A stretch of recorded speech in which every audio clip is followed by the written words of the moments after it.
The morning sun filtered through the ancient oak trees, lining the entrance to Ashwood Academy, casting long, jagged shadows across the gravel path. Maya Jackson stood motionless before the towering wrought iron gates, her fingers tracing the cool surface of the silver locket hanging around her neck. It had belonged to her grandmother, a woman who'd faced down segregation in Tennessee's sweltering summers with a quiet, unyielding dignity that Maya could only hope to emulate.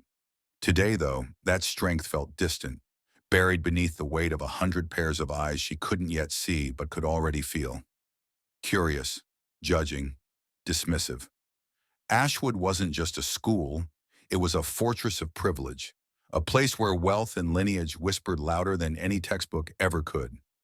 At 16, Maya was an intruder here, a scholarship girl from the wrong side of town, clutching her books like a shield against the unknown.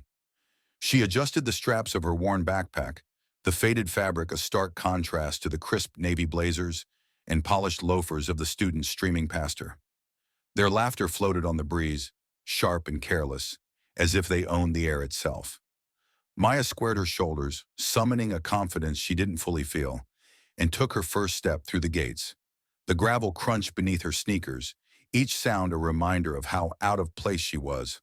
Back home, her mother, Lena, had watched her with worried eyes that morning, her nurse's scrubs already on for an early shift at the clinic.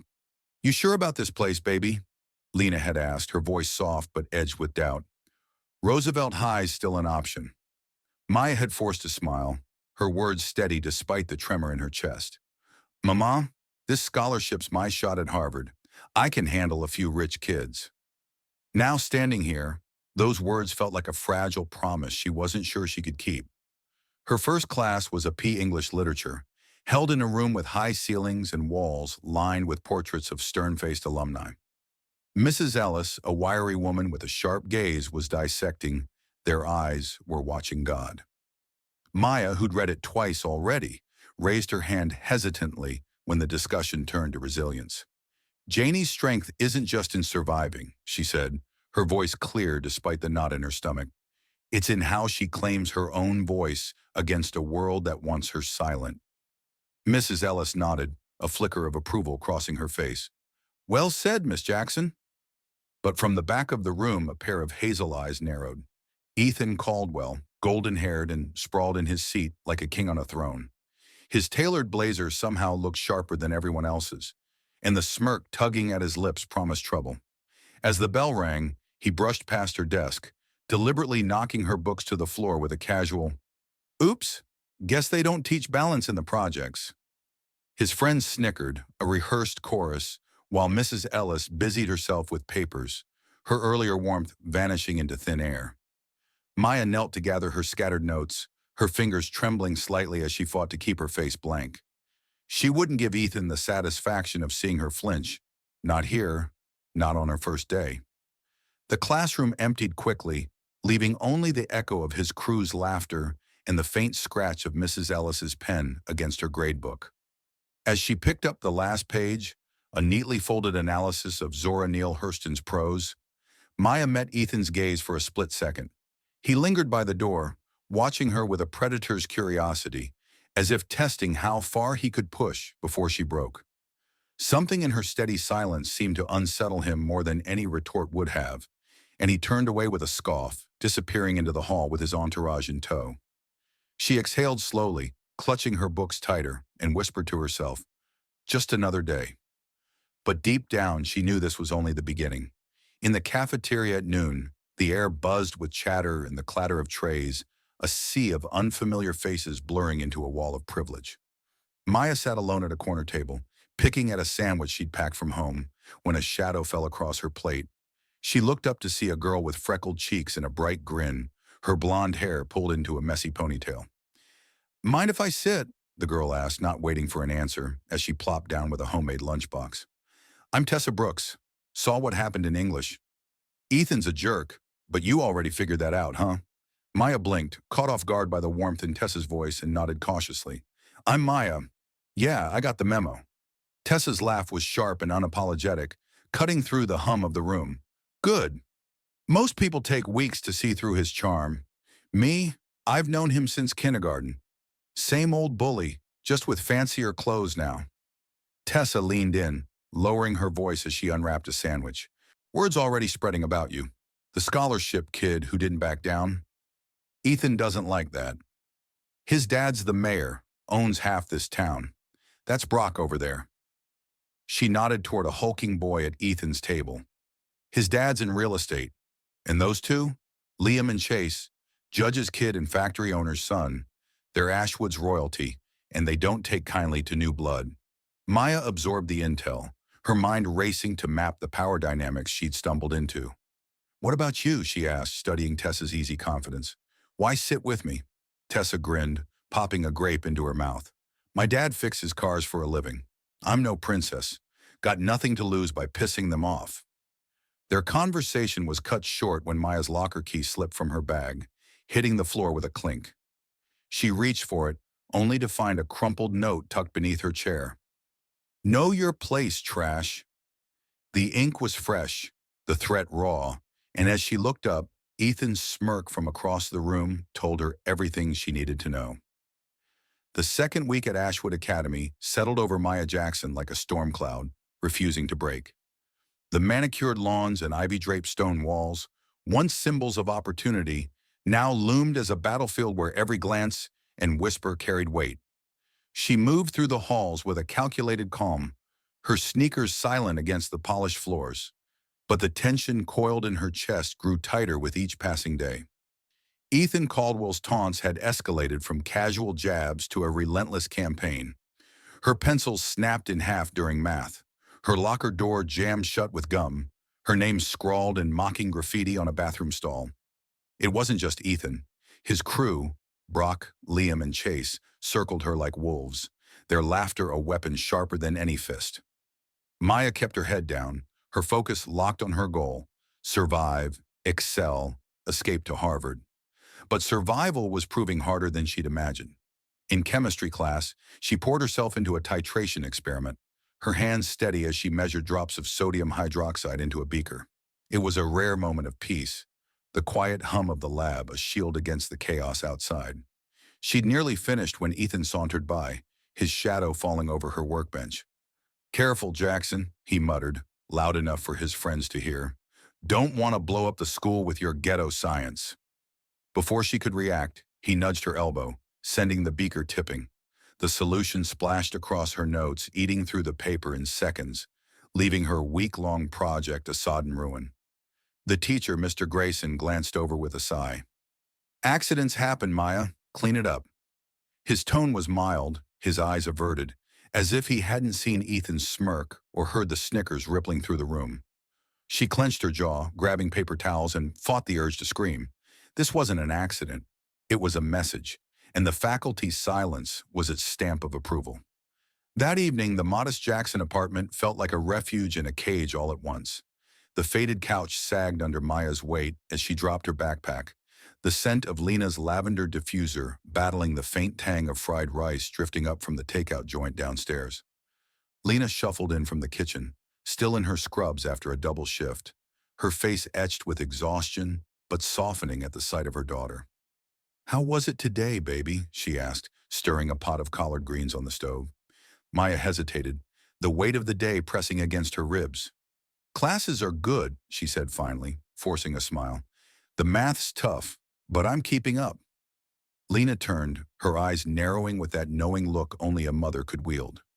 That's not what I asked. Maya's facade cracked, her voice dropping low. It's nothing I can't handle, Mama. But as she pulled out her calculus textbook, her ruined chemistry notes slipped to the floor, a silent confession of the war she was fighting alone. The kitchen light flickered as Lena set a plate of greens and cornbread in front of Maya, the warmth of the meal clashing with the chill settling in her bones. She picked at the food, her appetite lost to the memory of Ethan's sneer and the sting of Mr. Grayson's indifference. Lena sat across from her, hands folded, her calloused fingers betraying years of scrubbing hospital floors and soothing patients. You don't have to lie to me, Maya, she said softly, her voice cutting through the hum of the old fridge. I see it in your eyes. Same look I had when I started at the clinic, dealing with folks who think a black nurse don't belong. Maya's throat tightened, the truth clawing its way up. They hate me, Mama. she whispered, her fork clattering against the plate. Ethan and his friends, they're making it hell and the teachers just let it happen. Lena's expression hardened, a flicker of rage lighting her tired eyes, but she reached across the table, squeezing Maya's hand. You're stronger than them, baby. You've got your grandma's fire in you. She didn't bow to nobody, and neither will you. The words were meant to comfort, but they landed heavy, a challenge Maya wasn't sure she could meet. She nodded anyway, swallowing the lump in her throat, and retreated to her room after dinner, the weight of her mother's faith pressing down on her shoulders. Her small bedroom was a sanctuary of ambition, shelves lined with academic trophies, walls plastered with college pennants and NASA posters, a vision board mapping her escape from Ashwood's grip. But in the corner, half hidden behind her desk, hung a single photograph, a stern man in a SEAL uniform, his face shadowed, his eyes piercing, even in grainy black and white. Her father, James, or so she'd been told. Missing in action, presumed dead, a ghost she barely remembered. Maya sank onto her bed, staring at the photo, her fingers brushing the locket again. Lena never spoke of him unless pressed, and even then her answers were clipped. A door slammed shut on the past. He was a soldier, she'd say, and he's gone. But tonight, with Ethan's cruelty echoing in her mind, Maya wondered what James Jackson would have done. Would he have fought back or walked away? The question gnawed at her as she opened her calculus book, determined to salvage something from the day. Then a sharp ping broke the silence. Her phone lit up with a text from an unknown number. You don't belong here, scholarship trash. Attached was a blurry photo of their apartment building, snapped from across the street, the timestamp just minutes old. Her heart thudded, her eyes darting to the window, but the blinds hid whatever lurked outside. She clutched the phone, fear warring with fury, and realized this wasn't just schoolyard bullying anymore. It was a threat creeping closer to home, one that would soon demand more than silent resilience. The third week at Ashwood Academy dawned gray and heavy, the Tennessee sky pressing down on Maya Jackson like a warning she couldn't shake. The anonymous text from the night before lingered in her mind, its blurry photo of their apartment building, a splinter she couldn't pull free. She'd barely slept, her eyes darting to the window every few minutes, half expecting to see a figure lurking in the shadows across the street. By morning, exhaustion clung to her like damp cloth, but she forced herself out of bed, the silver locket cool against her skin as she dressed. Lena was already gone, her early shift at the clinic leaving a note on the counter. Stay strong, baby. Call if you need me. Maya traced the words with her fingertip, a lifeline she wasn't ready to grab, and headed out into the humid dawn, her backpack heavier with every step toward school. At Ashwood, the harassment sharpened into something darker. Ethan Caldwell's taunts had evolved beyond petty pranks. Now they carried a venom that felt personal, deliberate. In the hallway, he leaned against her locker, blocking her path with a lazy grin. Heard you're a real fighter, Jackson, he said, his voice dripping with mockery as Brock and Liam flanked him, their presence a wall of muscle and menace. Too bad you can't fight gravity. He stepped aside just as Chase accidentally bumped her from behind, sending her books crashing to the floor. Laughter erupted, a chorus of cruelty, and Maya knelt to gather them, her cheeks burning, but her expression carved from stone.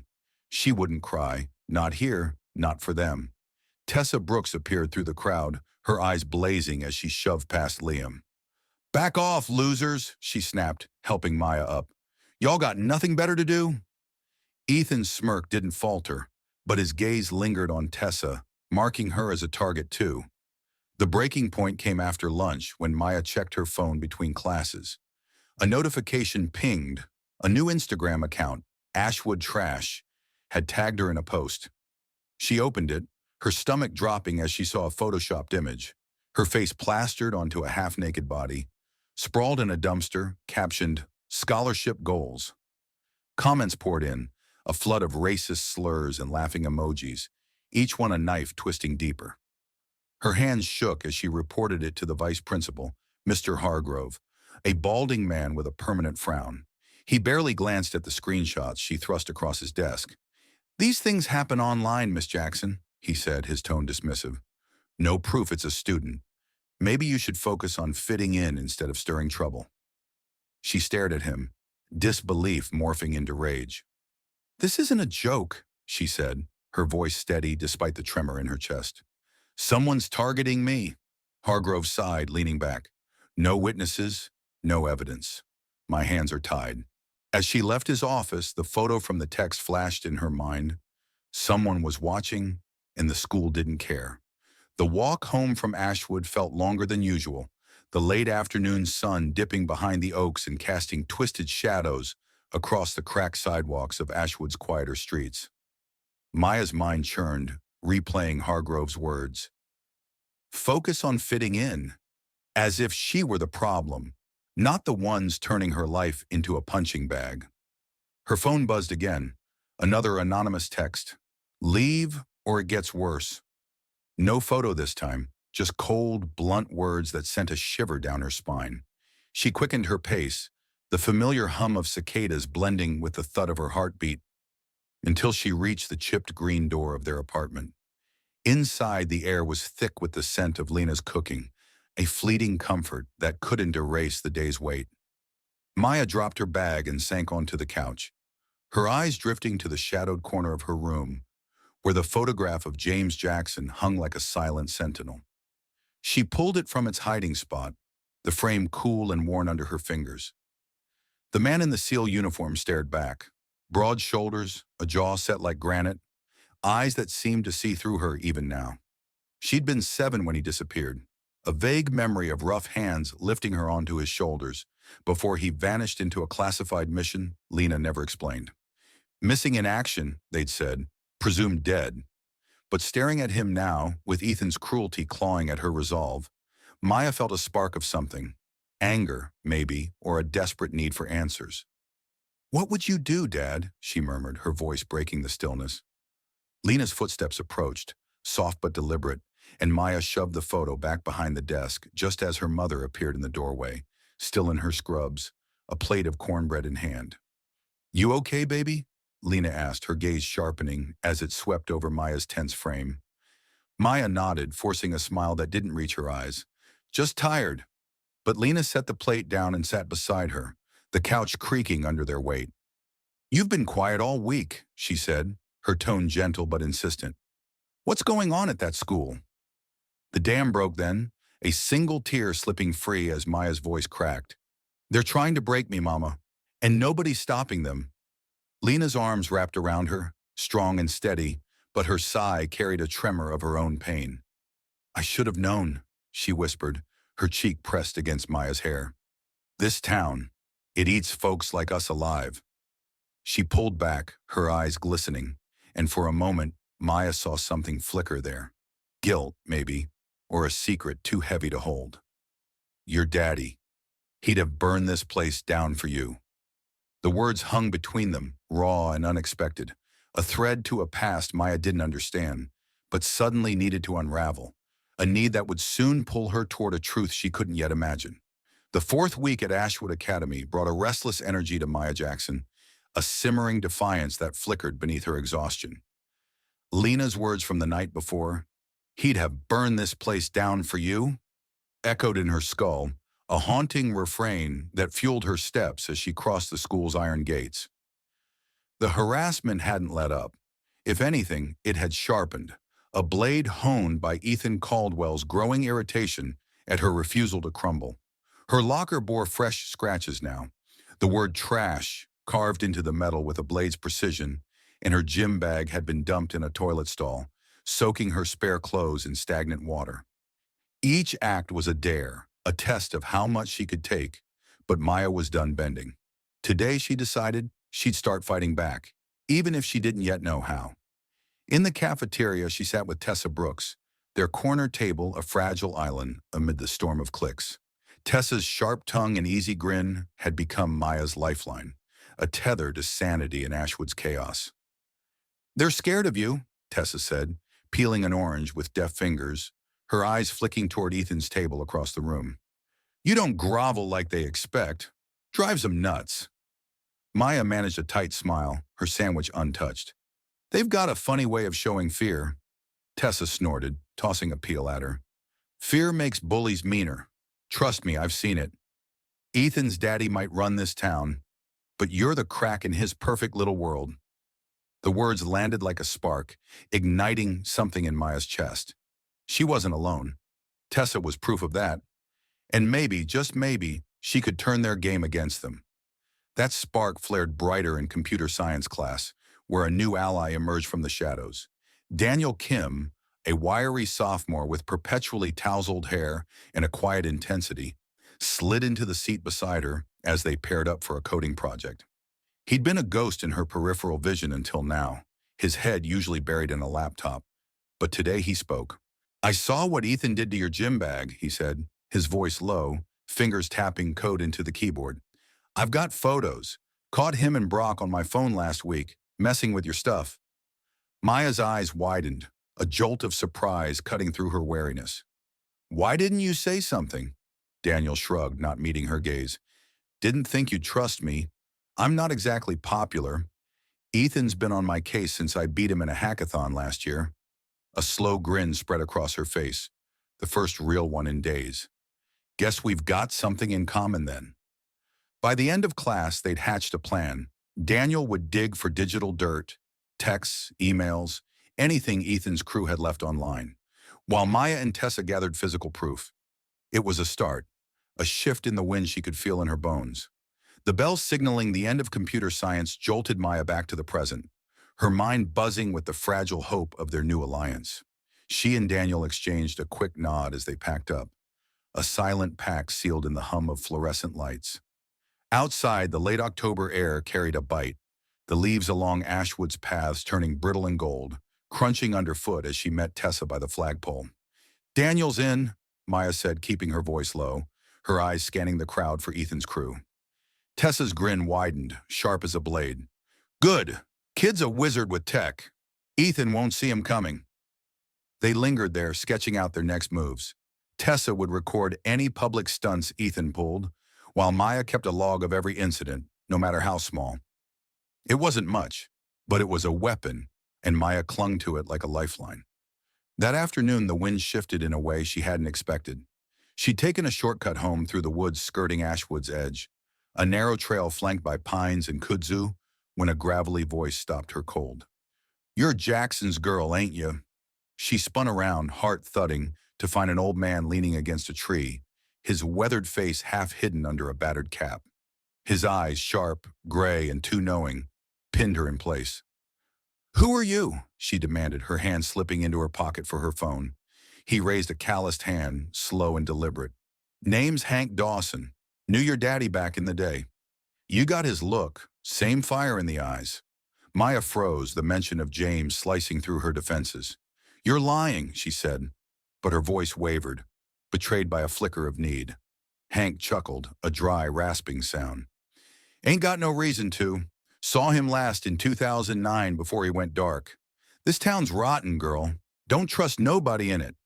The encounter rattled her, a puzzle piece she didn't know how to place. Hank shuffled off into the trees before she could press him, leaving her with more questions than answers, and a name that burned in her mind. James Jackson. By the time she reached home, the sky had darkened, storm clouds rolling in from the west. Lena was still at work, the apartment quiet except for the distant rumble of thunder. Maya sank onto her bed, pulling out the photo of her father again, his shadowed face a mirror to the stranger's words. Had he really known Hank? Was he out there somewhere, watching her struggle? The thought gnawed at her, but it was drowned out by a sharper sound, a clatter in the hall. She crept to the door, peering out to find her gym bag, still damp from the toilet stunt, tossed against the wall. Tucked inside was a note scrawled in jagged ink. "Next time, it's you." Fear clawed up her throat, but beneath it, a resolve hardened. Whatever Ethan was planning, she'd be ready, and Hank's cryptic warning was the first thread to a past she'd soon have to chase. The 5th week at Ashwood Academy dawned with a storm that rattled the windows of the Jackson apartment, rain lashing the panes as if trying to claw its way inside. Maya Jackson sat cross-legged on her bed, the damp gym bag and its threatening note, "Next time it's you," still crumpled in the corner where she'd left it. Hank Dawson's words from the woods gnawed at her, A splinter of doubt and hope lodged deep. Her father James, alive somewhere, tied to this stranger who'd seen her fire. She'd barely slept, her mind a tangle of Ethan's escalating cruelty and the ghost of a man she'd mourned since childhood. The locket hung heavy around her neck, its silver warm from her skin, and she clutched it as if it could summon answers. By morning, desperation outweighed caution. She needed to know, and Hank was her only lead. She found his number scratched on an old receipt in Lena's dresser, a relic from years past labeled Reggie's friend, Hank. Her fingers hesitated over the phone, the storm's roar masking the thud of her heart, but she dialed anyway. It rang twice before a gruff voice answered, thick with suspicion. "Who's this?" Hank growled. "Maya Jackson," she said, steady despite the tremor in her chest. "You said you knew my dad. I need to talk to him." Silence stretched, broken only by the crackle of the line, until Hank rasped, "You shouldn't be calling me, girl." "But you're in over your head, ain't you?" She swallowed, the note's jagged ink flashing in her mind. "They're coming for me, Hank. I need help." Another pause, then a sigh. "Stay put. I'll get him to you. But this changes everything. Hope you're ready." Hours later, as the storm eased into a drizzle, Maya paced the apartment, her nerves fraying with every creak of the floorboards. Lena was at the clinic, oblivious to the call that might unravel their carefully guarded past. The clock ticked past noon when a sharp knock jolted her still. She opened the door, breath catching as Hank stepped inside, his cap dripping rain, his gray eyes scanning the room like a soldier on patrol. Behind him stood a man she hadn't seen in 9 years, tall, weathered, with salt and pepper hair, and a beard that softened the hard lines of his face. James Jackson, her father, alive and real, his seal bearing unmistakable even in civilian clothes. His eyes, dark and piercing, locked onto hers, and for a moment the world shrank to just the two of them. "Maya," he said, his voice rough as gravel, thick with an emotion he couldn't name. She stared, fury and longing warring in her chest, unable to speak as Hank shut the door behind them, sealing the ghost's return into her life. The air in the Jackson apartment thickened as James stepped forward, his boots leaving faint mud prints on the worn linoleum. Maya's legs felt rooted to the spot, her eyes tracing the lines of a face she'd only known through a faded photograph, older now, etched with scars and years she couldn't account for. Hank lingered by the door, a silent sentinel, his presence a bridge between her past and this surreal present. "You're supposed to be dead," she finally said, her voice cracking like the storm outside, raw with the betrayal of a decade. James flinched, a shadow crossing his features, but he didn't look away. "I had to be," he replied low and steady. "Enemies from an op gone wrong. They'd have come for you and your mama if I stayed." His words hung heavy, a justification she wanted to reject, but couldn't fully dismiss, not with the weight of truth in his gaze. Before she could respond, the door swung open again, and Lena stumbled in, her scrubs damp from the rain, her keys clattering to the floor at the sight of him. "James," she whispered, her hand flying to her mouth, eyes wide with a mix of shock and dread. The room froze, a tableau of fractured family, until Lena's shock hardened into fury. "You son of a bitch," she spat, stepping toward him, her voice trembling with years of buried pain. "You left us, left her, and now you waltz back like nothing happened?" James raised a hand, not in defense but surrender, his calm unshaken. "I never stopped watching, Lena. I stayed gone to keep you safe." Maya watched the exchange, her heart a battlefield, anger at his absence clashing with a child's longing for the father she'd lost. Lena's eyes glistened, but she turned away, gripping the counter as if to anchor herself. Hank broke the silence, his voice cutting through the tension. "He's here 'cause she called, Lena. Trouble's brewing. Same kind we saw overseas. She's got a target on her back." Maya's stomach twisted, the note's threat flashing in her mind, and she pulled it from her bag, thrusting it toward James. "This was in my gym bag yesterday," she said, her tone defiant despite the quiver. "They're not stopping." James took it, his fingers brushing hers, and his expression darkened as he read the jagged scrawl. He folded it carefully, tucking it into his pocket, and met her eyes with a soldier's resolve. "They won't touch you," he said, a promise carved in steel. "Not while I'm here." Lena spun back, her voice rising. "And then what, James? You disappear again when it's over?" He didn't answer, but the flicker in his jaw told Maya he hadn't planned that far. Just like she hadn't planned for the chaos his return would unleash. A chaos that would soon spill beyond these walls and into Ashwood's shadowed streets. The rain had stopped by morning, leaving Ashwood draped in a damp, uneasy quiet. But inside the Jackson apartment, the storm was just beginning. Maya sat at the kitchen table, her untouched coffee cooling as James Jackson paced the small space, his movements precise, predatory, a seal sizing up a battlefield. The note, "Next time it's you," lay unfolded between them, its jagged ink a silent declaration of war. Lena leaned against the counter, arms crossed, her eyes flicking between her daughter and the husband she'd buried in her mind a decade ago. The air crackled with unspoken questions, but James cut through it with a voice like steel. "Tell me everything," he said, stopping to face Maya. "Who's behind this? What they've done? Every detail." She nodded, her resolve hardening under his gaze, and began recounting Ethan Caldwell's campaign. The taunts, the ruined projects, the fake social media account, the threats creeping closer to home.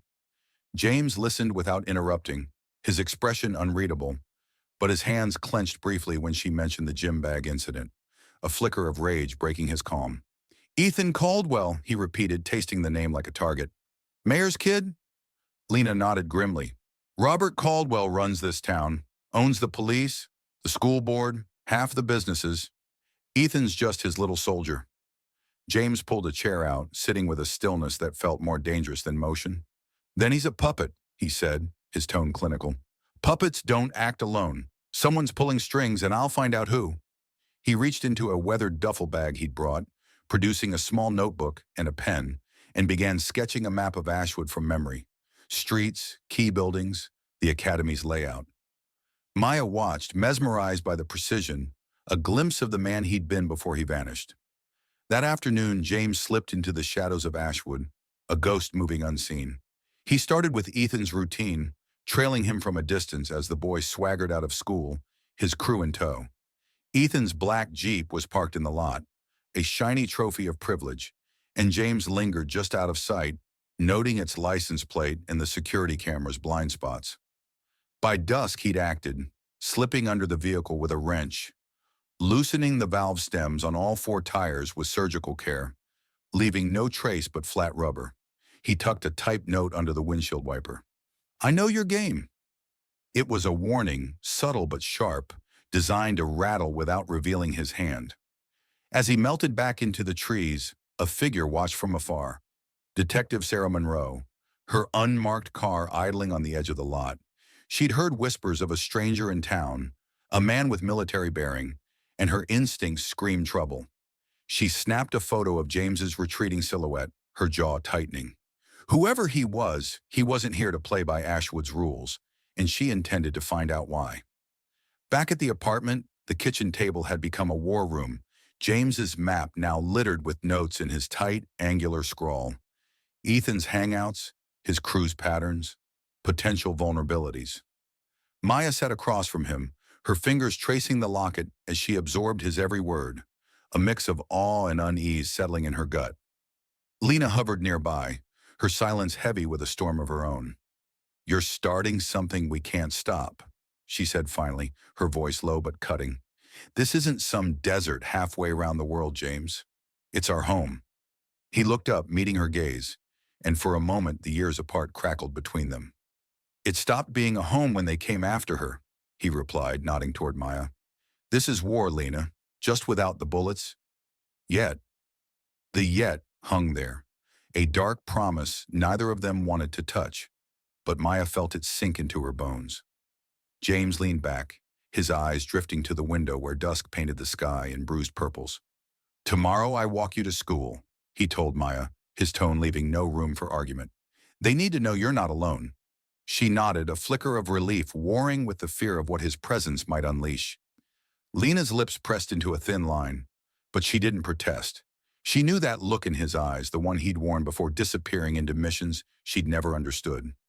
As night fell, James pulled a small device from his bag, a signal jammer, sleek and black, and set it on the table.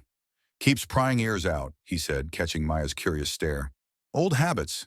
She reached for it, but he slid it away, a faint smile breaking his stoicism. "Not a toy, kid. Learn that one in Fallujah." The glimpse of his past, casual yet loaded, left her hungry for more. But he stood abruptly, peering through the blinds at a sedan parked across the street, unmarked, lights off, watching. "They're already here," he muttered, his voice dropping to a whisper as he motioned for silence.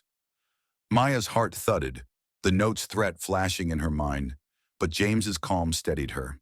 He scribbled a quick note, coordinates, a time, and handed it to her. "If anything happens to me, you call Hank with this. He'll know what to do." She took it, the paper trembling in her fingers, and nodded, the weight of his trust anchoring her resolve. Outside, Sarah Monroe adjusted her binoculars, the sedan's interior dim as she jotted down the apartment's address. She didn't know James Jackson yet, but she recognized a predator when she saw one. Quiet, deliberate, dangerous. Her radio crackled with a call from dispatch, pulling her away, but she lingered a moment longer, sensing the threads of Ashwood's power unraveling under this stranger's touch. Tomorrow she'd dig deeper, unaware that James was already 3 steps ahead, his war in the shadows poised to break into the light. The sun rose over Ashwood with a deceptive calm, its golden rays filtering through the oaks as James Jackson walked Maya to school, his shadow stretching long and steady beside her. He kept a deliberate distance, close enough to signal protection, far enough to avoid drawing idle chatter. But his presence rippled through the morning, like a stone dropped in still water. Maya felt it in the stares of passing students, their whispers trailing her like smoke, and in the way her pulse steadied under his silent watch. She'd barely slept, the coordinates he'd given her tucked into her pocket, a lifeline she hoped she wouldn't need. James carried no bag, just the weight of his past in his measured stride, his eyes scanning the streets with a predator's focus. "Stay sharp," he murmured as they neared the academy's gates. "They'll test you today. Don't give them an inch." She nodded, her jaw tight, ready for whatever Ethan Caldwell had brewing. Inside, the day unraveled fast. Ethan and his crew wasted no time. By second period, they'd cornered her in the hallway, their taunts sharper, edged with a new desperation. "Heard your old man's back," Ethan sneered, leaning close enough for her to smell his overpriced cologne. "Some washed-up grunt thinks he can scare us? My dad says he's a deadbeat who ditched you. Guess trash runs in the family." Brock chuckled, cracking his knuckles, while Liam and Chase blocked her escape. Maya's hands clenched, James's warning echoing in her skull. But before she could respond, Tessa shoved through the crowd, her voice a whip crack. "Back off, Caldwell, or I'll make sure everyone sees what a coward you are." Ethan's smirk faltered, his eyes narrowing at the defiance. But he waved his boys off, for now. Maya exhaled, Tessa's loyalty a shield she hadn't expected to lean on so hard. The real blow came after lunch, when Ethan's patience snapped.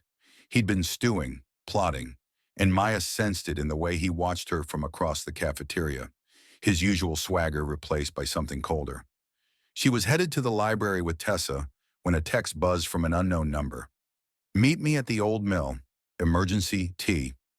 It looked like Tessa's phone, but Tessa was right beside her, frowning at the screen. "I didn't send that," she said, her voice tight. Maya's gut twisted. Ethan's trap, clumsy but dangerous, luring her to the abandoned mill beyond the school's edge. She texted James the coordinates, her fingers steady despite the adrenaline spiking her veins. "He's here," he replied, a single line that carried the weight of a promise. Minutes later, as she and Tessa approached the mill's rusted gates under the guise of playing along, James emerged from the trees like a specter, his calm masking a storm. Ethan and his crew waited inside, crowbars and brass knuckles glinting in their hands, oblivious to the shadow closing in. A shadow that had crossed a line they couldn't uncross. The air around the old mill hung thick with rust and decay, the creak of warped boards underfoot mingling with the distant hum of Ashwood's afternoon. Maya stood at the threshold, Tessa at her side, her heart pounding as Ethan's silhouette loomed ahead, flanked by Brock, Liam, and Chase. Their weapons, crowbars, knuckles, a switchblade in Ethan's grip, caught the dim light filtering through broken windows, a tableau of menace they'd rehearsed for this moment. "Thought you'd bring your little sidekick," Ethan called, his voice dripping with scorn as he twirled the blade.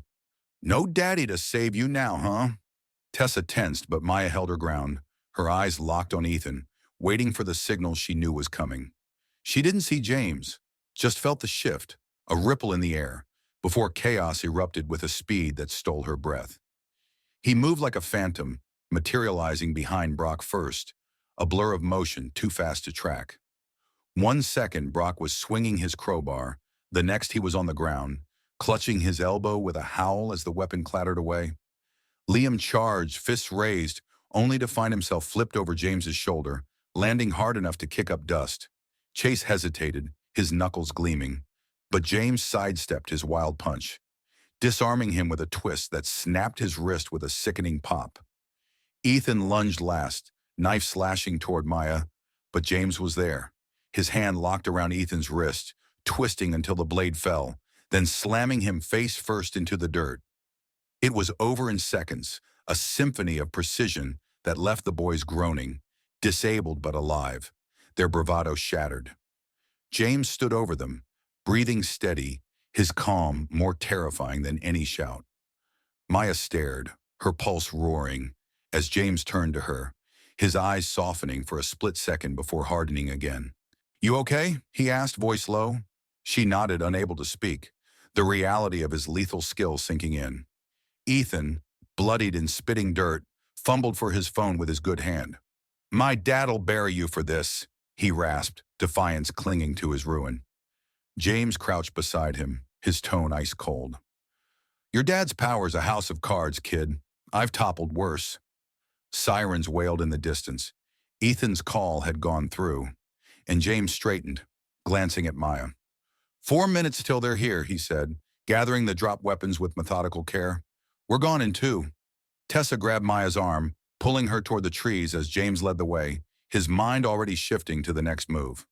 From a ridge above, Detective Sarah Monroe watched through binoculars, her jaw tight, the scene confirming her suspicions. She'd seen the trap, seen the stranger dismantle it, and now saw the fallout coming. Ethan's call would spin this into a legal noose, one James wouldn't escape so easily, pulling Ashwood's corruption into the open at last. The dusk settled over Ashwood like a shroud as police sirens pierced the quiet, their red and blue lights flashing against the Jackson apartment's cracked blinds. James had gotten Maya and Tessa out of the mill's shadow just in time, the trio melting into the woods as patrol cars screeched to a halt behind them. Now back home, Maya sat rigid on the couch, her hands gripping the coordinates James had given her, the paper creased from her clammy fingers. He stood by the window, peering through a slit in the blinds, his calm unshaken even as the chaos he'd unleashed loomed closer. Lena burst through the door minutes later, her scrubs streaked with sweat from a frantic dash home after hearing whispers at the clinic. "What the hell did you do?" she demanded, her eyes blazing at James, then softening with fear as they landed on Maya. "You okay, baby?"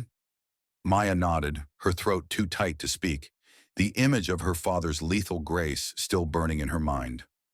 Outside, the narrative was already twisting. Mayor Robert Caldwell stormed into the police station, his tailored suit a stark contrast to the bruised and bandaged state of Ethan and his crew, who sat giving statements with rehearsed indignation. "Unprovoked attack by a deranged vet," Ethan claimed, his voice trembling just enough to sell the lie, his split lip a prop in his victim act. Chief Hargrove nodded gravely, his pen scratching notes as officers snapped photos of the boy's injuries. Brock's swollen elbow, Liam's bruised ribs, Chase's dislocated wrist. Caldwell's influence flexed like a muscle, the station buzzing with deference as he dialed the district attorney, his voice low but venomous. "I want this bastard locked up. Assault, battery, threatening minors. Make it stick." Detective Sarah Monroe lingered in the corner, her arms crossed, her silence a rebellion against the script unfolding. She'd seen the mill, seen the weapons, and knew this wasn't the story they were selling, but proving it would mean crossing a line she wasn't yet ready to step over. Back at the apartment, James turned from the window, his gaze settling on Maya. "They'll come for me soon," he said, his tone matter-of-fact, as if arrest were just another tactical move. "They've got the mayor's weight. Cops will be here any minute." Lena's face crumpled, anger warring with dread. "You brought this on us, James. You and your damn war games." He didn't flinch, just pulled a flash drive from his pocket and pressed it into Maya's hand. "Evidence. Ethan's texts. Photos Daniel dug up. Keep it safe." She clutched it, her resolve steeling as headlights swept the street outside. The knock came hard, a fist against wood, and Officer Jenkins's voice barked through the door. "James Jackson, you're under arrest. Open up!" Lena lunged forward, but James raised a hand, stopping her. "Let him take me," he said, meeting Maya's eyes with a flicker of pride. "This is just the start, kid. Keep fighting." The door swung open, and the cuffs clicked shut, but his calm hinted at a plan already in motion, one Ashwood system couldn't contain. The apartment fell silent as the police cruiser's taillights faded into the night, James's silhouette swallowed by Ashwood's machinery of power. Maya stood frozen, the flash drive biting into her palm, its edges a tangible link to the fight he'd left in her hands. Lena sank onto the couch, her hands trembling as she pressed them to her face, a sob breaking free. "He's gone again," she whispered, the words jagged with grief and fury. "Just like before." Maya knelt beside her, her own anger simmering beneath a tide of determination. "He's not gone, Mama. He's counting on us." She held up the drive, its weight a promise she couldn't yet decipher, but one she'd protect with everything she had. Lena's eyes met hers, glistening but fierce, and she nodded, a fragile truce forming in the wreckage of their reunion. Across town, the mayor's spin gained traction. By morning, local news buzzed with headlines. "Military vet attacks teens in vicious assault." Robert Caldwell stood at a podium, his face grave, a banner behind him touting a new Safe Schools initiative, a masterstroke of hypocrisy Maya could barely stomach. "As a father and your mayor," he intoned, "I'm appalled by this violence against our children. Mr. Jackson's service may have honored our country once, but he's clearly unstable now." Ethan, propped beside him with a bandaged arm, played the wounded hero, his smirk hidden from the cameras. Principal Dawson echoed the lie on air, calling Ethan a model student, his voice oily with omission of the mill's truth. Maya watched the broadcast on her phone, Tessa at her side, their fury mirrored in clenched fists. "They're burying it," Tessa muttered. "Like always." But Maya shook her head, a fire igniting. "Not this time." She slipped out to the school's edge, meeting Daniel Kim under the bleachers, the flash drive burning a hole in her pocket.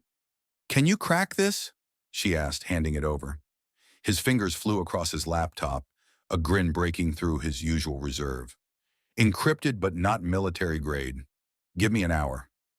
By dusk, they had a website, Ashwood Truth, live with Ethan's texts, Daniel's photos, and Tessa's video of the cafeteria shove, a raw counterpunch to the mayor's narrative. The site spread like wildfire, crashing from traffic within minutes, but mirror links popped up, unstoppable. Back home, Lena's phone rang. Detective Sarah Monroe, her voice clipped. "Saw your site, kid. Smart move, but risky. Caldwell's pulling strings. James's arraignment's tonight. Off the books. They want him gone." Maya's heart sank, but Sarah added, "I'm digging. Mill wasn't random. Keep pushing." The call cut off as a crash echoed from the hall, glass shattering, footsteps retreating. Maya rushed to the door, finding a brick wrapped in a note. "You're next." Fear clawed her, but the website's buzz drowned it out. Ashwood's lies were cracking, and the next blow would come from the shadows, where James's plan was already unfolding. The night after James's arrest cloaked Ashwood in an uneasy stillness, but beneath the surface a fire was catching.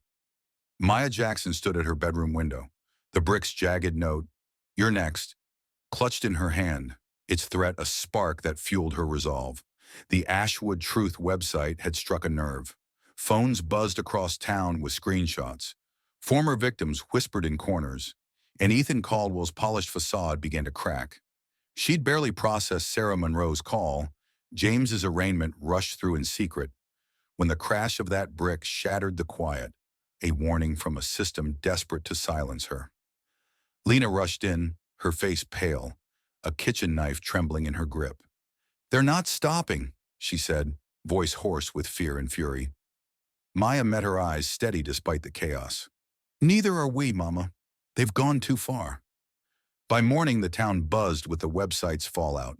Maya walked to school with Tessa Brooks at her side, their steps defiant against the stares of students clutching phones, the air thick with tension. Ethan's crew was quieter, their usual swagger muted. Brock avoided her gaze. Liam limped slightly. Chase nursed his wrist. But Ethan's hazel eyes burned with a fury that promised retaliation. In English, Mrs. Ellis paused her lecture on Fahrenheit 451, her voice sharp. "Some of you think power's a birthright? It's not. It's a flame, and it can burn you too." Her gaze lingered on Ethan, a rare crack in the faculty's silence, and Maya felt a flicker of hope. Maybe not everyone was bought. Tessa leaned over, whispering, "Site's got 10,000 hits. They can't bury this." Maya nodded, her mind racing to the flash drive's contents, still decoding in Daniel Kim's hands, a weapon she'd wheel when the time was right. That afternoon, the fire spread beyond the screen. Maya met Daniel under the bleachers again, his laptop glowing with new files. Ethan's text bragging about the mill trap, photos of their weapons, even a voice memo of him laughing about teaching her a lesson. "This'll bury him," Daniel said, his voice tight with triumph. They uploaded it all, the site surging with fresh evidence as Maya drafted a speech, her words a blade honed by weeks of rage. She stood at the school's front steps at dismissal, phone in hand, recording herself live for the site. "Ethan Caldwell tried to break me," she said, her voice clear and unshaken. "But he's not the only one guilty. This school, this town, they've protected him, ignored us, let him hurt whoever he wants. No more." Students gathered, a murmur rising, some filming her back, others nodding, former targets finding their voice. Across town, Hank Dawson watched from his cabin, a rare grin breaking his grizzled face as he dialed an encrypted line. "She's got your spark, Jimmy," he muttered, the call connecting to a holding cell where James sat, his calm unshaken, waiting for the next move in a war he'd already mapped out. The crowd at Ashwood Academy's steps grew as Maya's voice carried, her speech a match struck in the dry tinder of the town's silence. Phones lit up, capturing her every word, the live feed spiking with views as "Ashwood Truth" became a rallying cry. Tessa stood beside her, filming with a steady hand, her grin fierce, while Daniel lingered at the edge, uploading backups to keep the site alive. Ethan emerged from the throng, his face flushed with rage, shoving through to confront her. "You think this changes anything?" he snarled, close enough for her to see the veins pulsing in his neck. "My dad'll crush you. Your little site's nothing." Maya didn't flinch, her eyes locked on his. "Keep talking, Ethan. It's all on camera now." His hand twitched as if to strike, but the crowd's murmur swelled, students stepping closer, a wall of defiance he couldn't breach.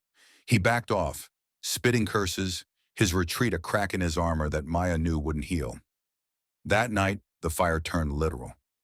Ethan, unraveling under the weight of exposure, slipped away from his mansion's watchful security, his jeep roaring toward the lakefront where his family's boathouse stood, a relic of privilege he'd once lorded over parties.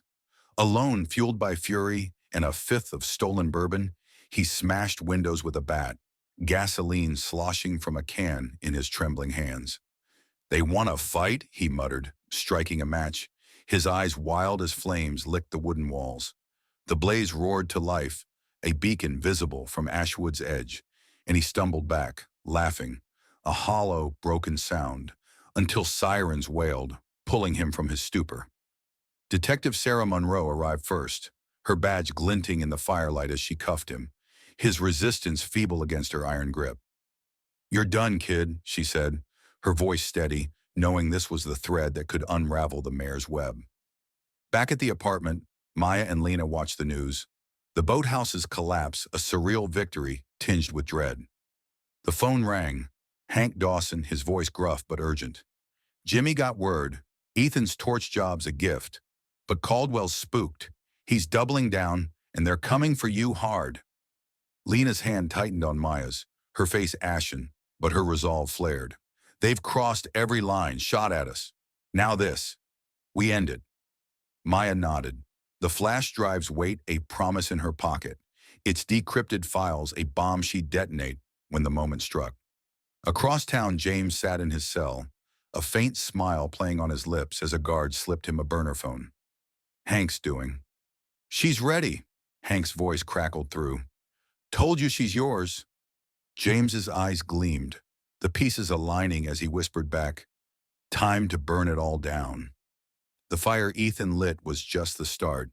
Ashwood's corrupt heart was next, and Maya's stand had ignited a reckoning that would soon consume the town's shadows, pulling every secret into the unforgiving light. The boathouse fire cast a lingering glow over Ashwood, its embers smoldering into dawn as the town woke to a reckoning. Maya Jackson stood at the apartment window, the acrid scent of smoke seeping through the cracks, a tangible echo of Ethan Caldwell's unraveling. The Ashwood Truth website had exploded overnight. Testimonies from silent students, leaked emails from Principal Dawson, even a grainy video of Ethan dousing the boathouse in gasoline, all fueled by Daniel Kim's relentless hacking and Tessa Brooks's fearless uploads.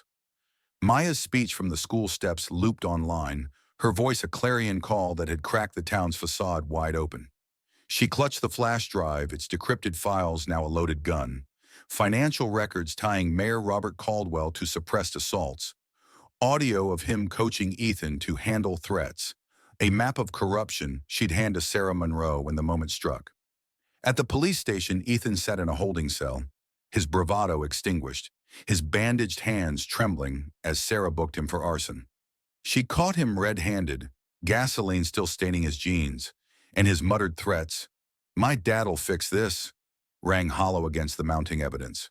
Across town, Robert Caldwell paced his mansion's study, his phone hot with calls to allies who wouldn't pick up. Judge, chief, council members, all distancing themselves as the fire's fallout spread. He slammed the receiver down, his face a mask of fury and fear, and barked at his assistant, "Get the plane ready. Midnight, private strip. We're out."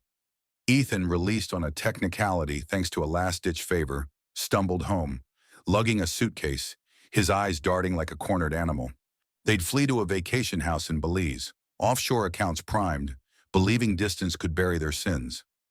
Maya sensed the shift, the mayor's empire teetering, and met Tessa and Daniel at the school's edge, their faces lit with grim triumph.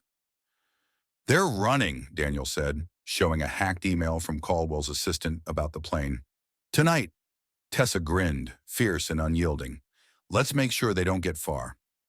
They uploaded the flight plan to the site, a public beacon for anyone watching, but Maya knew it wasn't enough.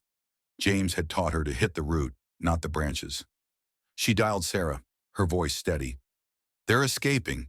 Midnight airstrip. Flash drive's got everything. Meet me there." Sarah's reply was clipped, resolute. "I'm in. State police are on standby. Stay safe, kid." As night fell, Maya slipped out, leaving Lena a note. "Back soon, Mama. We're ending this." And headed to the airstrip, her heart pounding with a mix of dread and resolve. From his cell, James tracked it all through Hank Dawson's burner, his faint smile a signal that the collapse he'd engineered was unfolding. Ashwood's power structure buckling under the weight of its own lies, with Maya as the hammer striking the final blow. The airstrip lay 5 miles outside Ashwood, a shadowed stretch of asphalt flanked by pines, its single hangar glowing faintly under a half-moon. Maya crouched in the underbrush, her breath shallow, the flash drive a hard edge against her ribs as she watched the Caldwell Jeep roll in, its headlights cutting through the dark. Robert emerged first, barking orders at a jittery pilot, his tailored coat flapping in the wind, while Ethan stumbled out behind, suitcase dragging, his face pale and drawn. The plane's engines whined to life, a private jet primed for their escape, and Maya's pulse spiked. Every second they got closer to takeoff was a second Ashwood's justice slipped away. She texted Sarah, "They're here, now," and gripped a small recorder Tessa had slipped her, its red light blinking as she captured their every move. From the trees, James's lessons echoed in her mind. Control the battlefield. Strike when they're weakest. She waited until Robert turned to berate the pilot, then stepped out, recorder raised, her voice cutting through the night. Running won't save you, Mayor. Robert froze, his head snapping toward her, eyes narrowing as Ethan dropped his bag, a snarl twisting his lips. You little... He started, lunging, but headlights flared behind them. Sarah's cruiser, followed by two state police cars, boxing the Jeep in. Sarah stepped out, badge gleaming, her voice cold. Robert Caldwell, Ethan Caldwell, you're under arrest. Step away from the plane. Robert's hand twitched toward his pocket, a desperate bluff. But James emerged from the shadows then, a ghost made flesh, his presence alone halting the mayor's move. Don't, James said, his tone a blade, and Robert's shoulders slumped, defeat sinking in. Handcuffs clicked as state troopers swarmed, Sarah taking the flash drive from Maya with a nod. Good work, kid. This ends it. Ethan thrashed, spitting curses. You'll pay for this. But his threats dissolved as he was shoved into a cruiser, his father silent beside him, the empire they'd built crumbling in real time. James approached Maya, his eyes softening, a rare crack in his armor. Proud of you, he said, voice rough, and she nodded, tears prickling as the weight of their victory settled. Back at the apartment, Lena watched the arrests on a breaking news feed, her hands clasped, relief warring with the scars of their fight. Sarah lingered at the airstrip, her radio crackling with updates, old cases reopening, Caldwell's allies turning, as she met James's gaze. You're free, by the way. Evidence cleared you, but this town's still a mess. He shrugged, a soldier's pragmatism. It's a start. The drive home was quiet, Maya replaying Ethan's hollow apology from his cell earlier, a plea she'd ignored, her focus on the future. Ashwood's collapse was complete, but the ashes still smoldered. Rebuilding would take more than arrests, and she'd be at its heart, a truth James had known all along, setting the stage for a healing neither of them could yet fully see. The days after the Caldwells' arrest settled over Ashwood like a held breath, the town teetering between ruin and renewal. Maya Jackson woke to a quiet she hadn't known in months, the absence of threats a fragile gift she guarded with every step. The Ashwood Truth website still hummed online, its revelations peeling back layers of corruption, school board resignations, police audits, a judge's suspension, each domino falling with a weight she'd set in motion. She walked to school under a crisp November sky, the oaks shedding their last leaves, and felt the shift in the air. Students nodded as she passed, teachers met her eyes without flinching, and Ethan's old crew scattered like ghosts, their power dissolved. Tessa Brooks met her at the gates, her grin fierce. You're a legend now, Jackson, she said, slinging an arm around her. They're calling you the spark that burned it down. Maya smiled, faint but real, the locket warm against her chest, a tether to the strength she'd found. At home, James and Lena navigated a tentative truce, their voices low as they rebuilt what years apart had broken. James had been released, the mill evidence, backed by Sarah Monroe's testimony, clearing his name, but he lingered in Ashwood, his duffel bag unpacked in the corner. Gotta see this through, he'd told Maya, his eyes steady, and she believed him, though the soldier in him still paced beneath the surface. Lena found work at a new clinic in the next county, her hands steady again, her resolve sharpened by the fight they'd won. The apartment, once a bunker, softened with small signs of life. Fresh paint over bullet holes, a new lamp to replace the one shattered by the brick. Yet the scars remained, etched in their silences, and Maya knew healing would take more than victories. It would take time, and voices rising from the ashes. That afternoon, Ashwood Academy buzzed with change. An interim principal, Ms. Carter, took the helm, a reformer from Memphis with no ties to the old guard, and announced a student ethics committee nominating Maya to lead it. She accepted, her voice firm at the assembly. We're not here to punish. We're here to make sure no one's ignored again. Cheers rose, a tide of support she hadn't expected, and Daniel Kim slipped her a note. Found more, old complaints buried deep. You're just getting started. The weight of it settled on her, a responsibility she embraced, but a shadow lingered. Liam, one of Ethan's old crew, approached her after, his head bowed. "I was part of it," he muttered, voice cracking. "The taunts, the mill. I didn't stop him. Can you help me fix it?" His plea caught her off guard, a crack in the wall of enmity, and she nodded, cautious but open. "Start by talking. People need to hear it." His eyes glistened, a promise of redemption she'd hold him to, a thread to a future Ashwood she'd shape, one where even the guilty could speak and be heard. The evening sun dipped low, painting Ashwood's streets in hues of amber as Maya sat at the kitchen table, her laptop open to the Ethics Committee's first draft, a framework for accountability she'd penned with Daniel and Tessa. James lingered nearby, cleaning a disassembled knife with a soldier's precision, his silence a steady presence she'd grown to lean on. Lena stirred a pot of gumbo, the scent weaving through the room, a fragile bridge to normalcy. "You're building something good, baby," she said, glancing over with a pride that softened her scars. Maya nodded, her fingers pausing over the keys. "It's not just me. People are waking up. Even Liam." James's hands stilled, his eyes flicking to her. "He's scared," he said, voice low. "Fear can turn a man honest or desperate. Watch him." The warning settled in her gut, a reminder that Ashwood's ashes still hid embers waiting to flare. That night, a call from Hank Dawson broke the quiet. "Jimmy's thinking of staying," he rasped, his tone gruff but warm. "But he's got offers. Old contacts, missions overseas. Needs to know you're solid here." Maya glanced at James across the room, his face unreadable as he reassembled the knife, and felt a pang. Stay or go, he'd shaped her fight, but his future was hers to release. "Tell him we're okay," she said, her voice steady. "He's done enough." Hank chuckled, a rare sound. "Girl, he ain't never done. Saved my ass in Kabul once. Owes me nothing now. You're why he's here." The call ended, leaving her with a choice, unvoiced but pressing, a thread to a decision that would define their family's next chapter. She slipped into her room, pulling the locket from her neck, its weight a question. Could she let him go again, or ask him to stay? The next day, Ashwood's transformation deepened. A town hall meeting drew crowds, parents, workers, kids, voices long muted now rising to demand oversight, transparency, a reckoning for years of buried wrongs.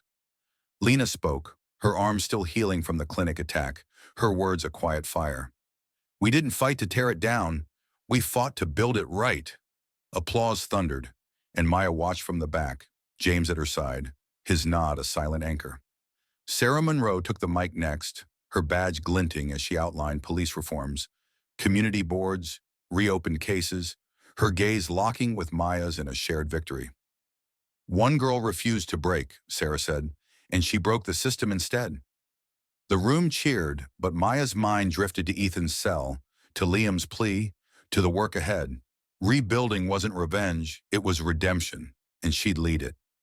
As night fell, James handed her a worn seal patch, his voice rough. "Yours now. Carry it well." She took it, tears prickling, knowing this wasn't goodbye but a bridge to a future they'd face together, a legacy she'd carry into Ashwood's fragile dawn, where the past's ashes would finally speak their truth. Spring unfurled over Ashwood with a tentative grace, the oaks budding green against a sky scrubbed clean by months of upheaval. Maya Jackson stood at the edge of the Academy's auditorium stage, her cap and gown crisp against her skin, the silver locket glinting under the lights as she gripped the podium.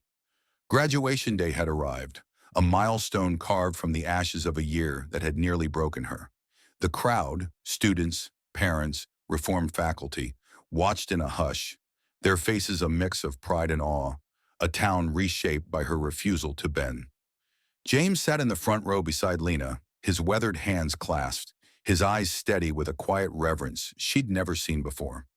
Behind her, the Ethics Committee's banner hung, her legacy etched in bold letters, and in her pocket, the seal patch he'd given her pressed against her heart, a talisman of battles won. Her valedictorian speech flowed like a river, steady and unbroken, weaving the threads of Ashwood's reckoning into a call for something greater. "We learned justice isn't given, It's demanded, she said, her voice ringing clear, not just with fists or fire, but with voices that won't be silenced, with systems that serve truth, not power. This isn't the end. It's where we start. Applause thundered, a tide that lifted her, and she caught Tessa's grin, Daniel's nod, even Liam's sheepish wave from the seats, fractured pieces of a past now mending. The Courage and Integrity Award came next, a new honor pressed into her hands by Miss Carter, its weight a mirror to the locket's promise. For the spark that lit the way, the principal said, and Maya's throat tightened, her grandmother's fire burning bright in the moment. Harvard's full scholarship waited, a dream secured not by silence, but by standing tall, a victory Ashwood could no longer deny. Backstage, the air softened as families gathered, but a shadow lingered. Ethan Caldwell's fate, sealed weeks ago in a juvenile facility, his mother a ghost in a town that had turned its back. A letter had arrived that morning, slipped through Detective Sarah Monroe's hands, its scrawl unmistakably his. "I'm sorry," it read, no bravado, just a stark confession of guilt and a plea she hadn't expected. "I didn't know how to stop."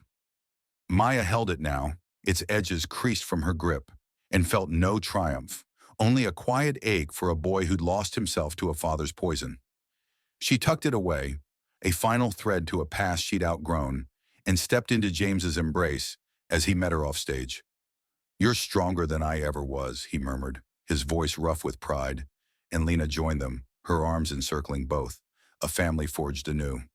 The moment held them, fragile, fierce, unbroken, until Hank Dawson's gravelly voice broke through.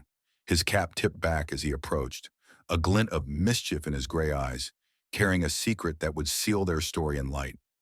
Hank shuffled forward, his boots scuffing the polished floor, and pressed a small, tarnished object into Maya's hand, a seal insignia, older than the patch James had given her, its edges worn smooth by time. "Found it in my gear," he said, his voice a low rumble. "Your daddy's first. Pinned it on him after our first op, back when he was green as you. He always said it'd go to someone who earned it." Maya's breath caught, her fingers closing around the metal, its weight a bridge across decades she'd never known.